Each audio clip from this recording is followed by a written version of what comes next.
Y hoy tenemos una interesante entrevista con el dirigente interino de los Medias Rojas de Boston, Chad Tracy, quien sí, el mismo que sustituyó al puertorriqueño Alex Cora. Welcome to the show. Thanks for having me. First of all, congratulations on being named interim manager. What was your first reaction when you received the news? Oh man, a combination of shock, kind of excitement over the opportunity, but also shock over, some of the people that I was very close with that were going to lose their job, and so you didn't really know how to respond. Just kind of sat there and took it all in for a little bit. To the people in Puerto Rico, what was your relation with Alex Cora?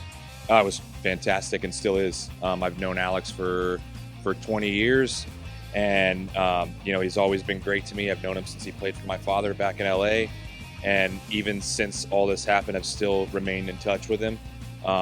Mostly because of his ability to call me and reach out and offer support, and mine on his end. So very good relationship. One of the things Alex mentioned is always he credited your father for the opportunity to him be manager.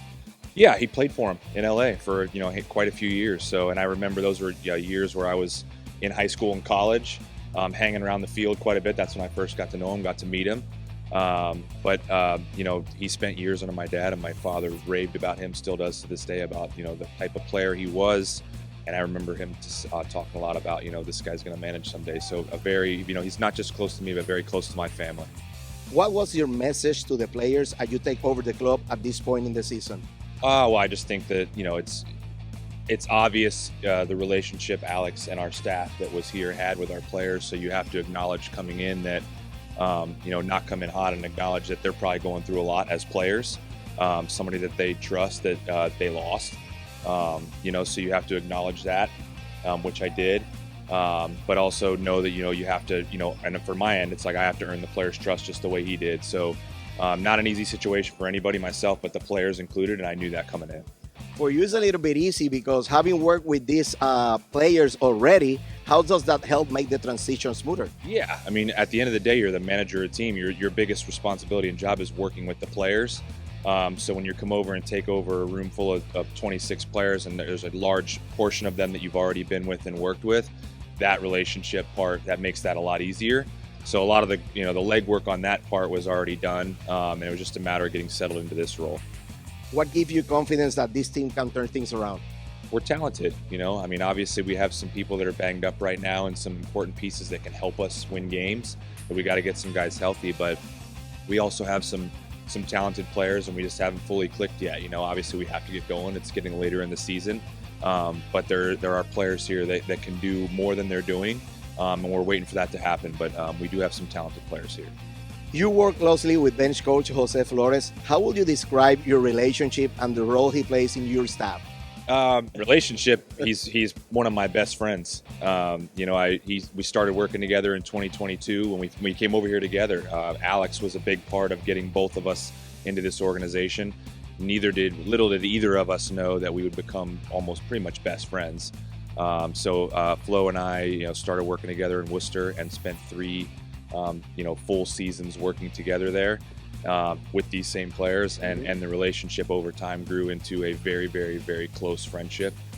So I'm really, really elated that he's still here. And it's good to know because people in Puerto Rico did not know or maybe didn't understood the relationship you have and why one of the reasons he stayed with the organization when Alex left. Yeah, I think I think that, I've heard that was a thing being made of that. Obviously his loyalty to Alex is still through the roof. This is nobody's choice when things like this happen, but I know, at the same time, Flo and I's relationship is very, very, very good. One of my first questions when I was asked to do this was, is Flo going to be there? That was one of my very first questions, just because of how much I trust him and the work he put in with me, and he always had my back. I wanted to make sure he'd be here. So here we are. What impact has Jose had on the development of the players and the culture inside the clubhouse? It's instrumental. I mean, all you got to do is go talk to the players. Go ask them. Go ask Sogi or Marcelo or Roman, all these guys that have played with us and come through with us, what his personality means and the energy he brings into the locker room and how much our players love working with him. It's easy to see, and I've been fortunate enough to see it over 4 years working together. But he's a huge part of a lot of these guys' success.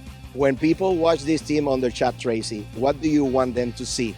I want to see them play hard. I want them to see players that, regardless of what's happening on the field, and I tell this to our guys all the time, that no matter what's happening, if we've won 6 in a row, lost 5 in a row, that they play hard. I think most coaches would probably tell you that. That's the biggest sign on your club is like if your guys get after it and play hard. If you're losing late and they keep coming back and keep fighting, effort is one thing that you should never have to coach. Very proud of our guys in that sense so far. They keep playing. Obviously we got to win more games, but if they're playing the game hard and playing it the right way, that's all you can ask. Well, thank you for the interview and good luck with the rest of the season. Thanks for having me. Bien, amigos, ya escucharon el dirigente interino de los Medias Rojas de Boston, Chad Tracy, aquí en exclusiva para NB Sport TV. Nosotros continuamos con más de este programa.